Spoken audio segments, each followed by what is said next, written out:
Good morning students. बेटा आज हम आपका पार्ट 4 माँ कह एक कहानी इसके बारे में हम पढ़ेंगे। इसके कवि हैं श्री मैथिली शरण गुप्त जी। ये हिंदी साहित्य के प्रसिद्ध कवि माने जाते हैं। इनका जन्म 3 अगस्त 1885 में हुआ था और इनकी मृत्यु 1964 में हुई थी।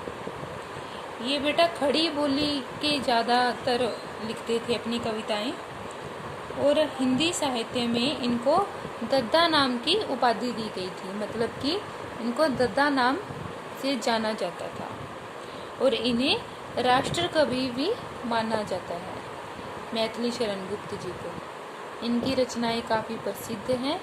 आगे जैसे जैसे आपकी क्लासेस बढ़ेंगी तो आगे इनकी काफ़ी सारी आपको रचनाएं कविताएं पढ़ने को मिलेंगी। तो इसमें क्या बताना चाह रहे हैं मैथिली शरण गुप्त जी, इसमें जो गौतम बुद्ध हैं उनकी जो पत्नी है वो अपने पुत्र को कहानी सुनाती हैं।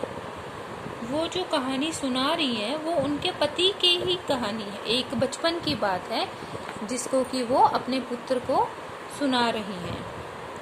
मतलब कि जो उनका जो पुत्र है वो अपने पिता की ही एक बचपन की घटना सुन रहा है। तो आओ आज हम इसको पढ़ना स्टार्ट करते हैं।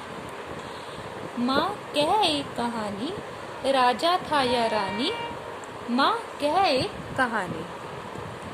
तो इसमें पुत्र कह रहे हैं अपनी माँ से कि माँ एक कहानी सुनाओ मुझे। राजा था या रानी, कि उस कहानी में राजा था या रानी थी, मुझे इसके बारे में सुनाओ। माँ कह एक कहानी, कि मुझे एक कहानी सुनाओ।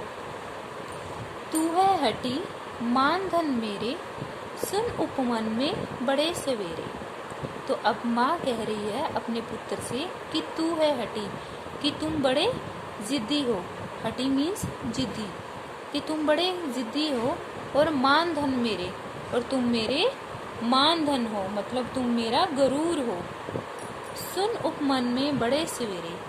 अब ये कहानी स्टार्ट कर रही है कि उपवन मीन्स बगीचे में काफ़ी सुबह की बात है। उपवन का सीन बता रही है। तात भ्रमण करते थे तेरे, तात मतलब पिताजी, पिता को तात बोला जाता है। तात भ्रमण, भ्रमण मीन्स घूमना, करते थे तेरे, तुम्हारे पिताजी घूम रहे थे। जहाँ सुरभि मनमानी, कि जहाँ पर खुशबू मनमानी थी, खुशबू चहक महक रही थी। जहाँ सुरभि मनमानी, हाँ माँ यही कहानी। तो अभी ये जो लाइन है वो पुत्र कह रहा है अपनी माँ से कि हाँ माँ जहाँ खुशबू थी वहाँ वहीं की कहानी मुझे सुनाओ। आगे देखो। वर्ण वर्ण के फूल खिले थे, झलमल कर हिम बिंदु मिले थे, हल्के झोंके हिले मिले थे, लहराता था पानी, लहराता था पानी, हाँ हाँ यही कहानी। वर्ण वर्ण के फूल खिले थे, वर्ण वर्ण के फूल खिले थे, कह रहे हैं कि वहाँ अलग अलग रंग के फूल खिले हुए थे। झलमल कर हिम बिंदु मिले थे, और वहाँ पर हिम बिंदु मिले हुए थे। हल्के झोंके हिले मिले थे, लहराता था पानी। तो यहाँ पे माँ कहती हैं कि वहाँ पर हल्के हल्के झोंके चल रहे थे, पानी वहाँ पर लहरा रहा था। वहाँ के उपवन की बात बता रही हैं जिस जगह पर ये घटना हुई थी, जो उनके पिता की बचपन की घटना है। लहराता था पानी, हाँ हाँ यही कहानी। तो वो कह रही है कि हाँ हाँ यही कहानी मुझे, बच्चा कह रहा है मुझे सुनाओ। गाते थे खग सुमधुर स्वर में, सहसा एक हंस ऊपर से गिरा, बिथ होकर खरशर से हुई पक्षी की हानि। इसमें आगे माता कह रही है कि वहाँ पर खग मीन्स पक्षी, सुमधुर स्वर में मीठे स्वर में, मतलब मीठी मीठी आवाज में पक्षी वहाँ पर गा रहे थे। सहसा एक हंस ऊपर से, एक घायल हंस ऊपर से गिरा, बिद होकर खरशर से हुई पक्षी की हानि। अब वो हंस के बारे में बता रही हैं कि विद होकर खगशर से, मतलब कि जो वो हंस था उसके शरीर में एक तेज धार लगी हुई थी जिससे कि वो पक्षी घायल हो चुका था। हुई पक्षी की हानि, और जिससे कि पक्षी को नुकसान पहुंचा हुआ था।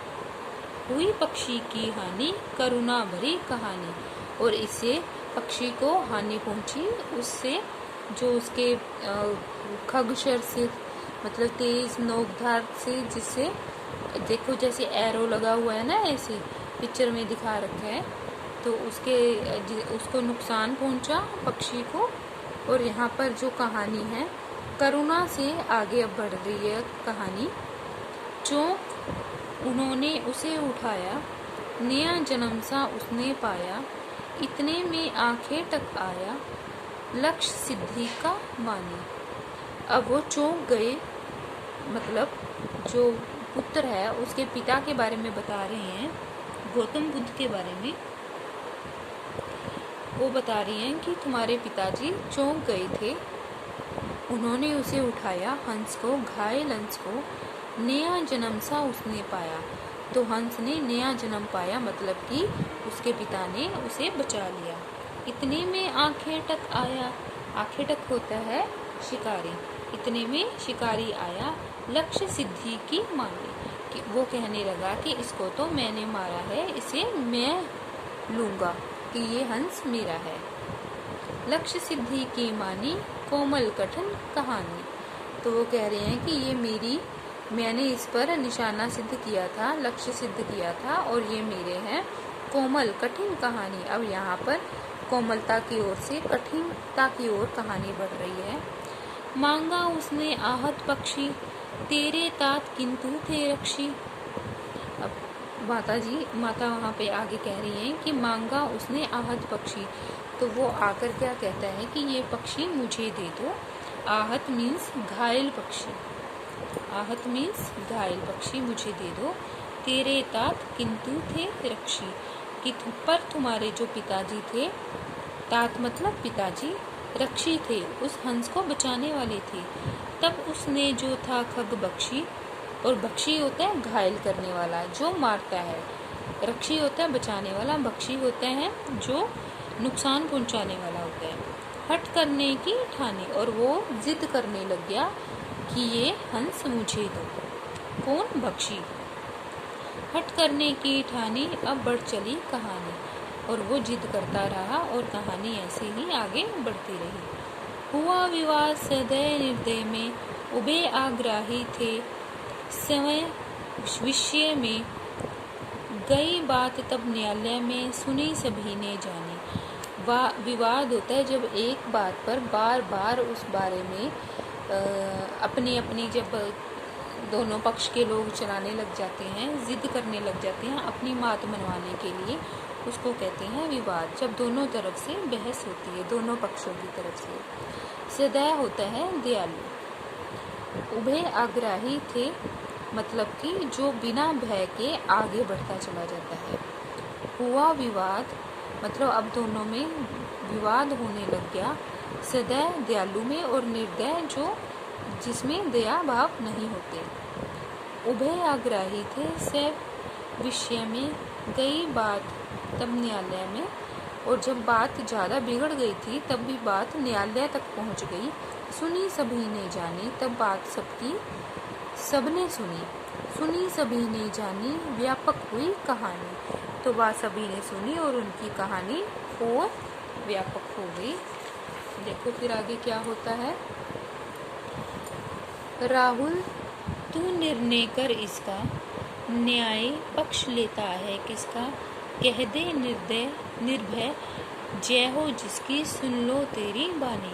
अब माता अपने पुत्र को कहती है, पुत्र का नाम है राहुल, राहुल को कहती है कि बेटा तू निर्णय कर कि न्याय पक्ष में किसका पक्ष लेते हैं, कह दे निर्भय कि अब तुम बिना डर के ये कह दो जय हो उसकी, और जिसके तुम्हें लगता है कि किसके पक्ष में बात गई होगी उसकी जय कर दो। सुन लूँ तेरी वाणी, और मैं भी तुम्हारे मुंह से सुनना चाहती हूँ। माँ मेरी क्या वाणी, फिर पुत्र कहता है अपनी माता से कि माँ मैं क्या कहूँ, मैं सुन रहा कहानी की, मैं तो कहानी सुन रहा हूँ।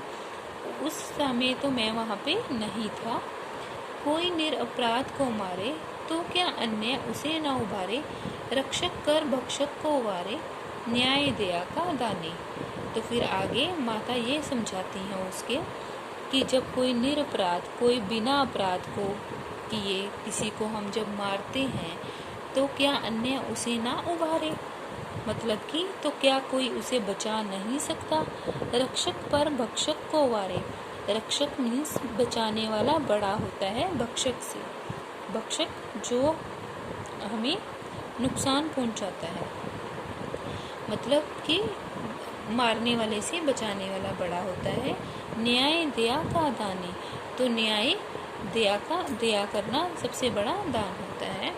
न्याय दया का दानी तूने गुनी कहानी, तो वो भी अपने इसी माता का ये कहने का मतलब होता है अपने पुत्र को वो एक कहानी, एक रोचक कथा जो उसके ही पिता की होती है, उसके ज़रिए वो अपने पुत्र में भी वही दया भाव जगाना चाहती हैं जो उसके पिता में थी। तो इससे आपको क्या शिक्षा मिलती है बेटा कि हमें भी अपनी लाइफ में दूसरों के प्रति दया भाव रखने चाहिए। Okay, thank you.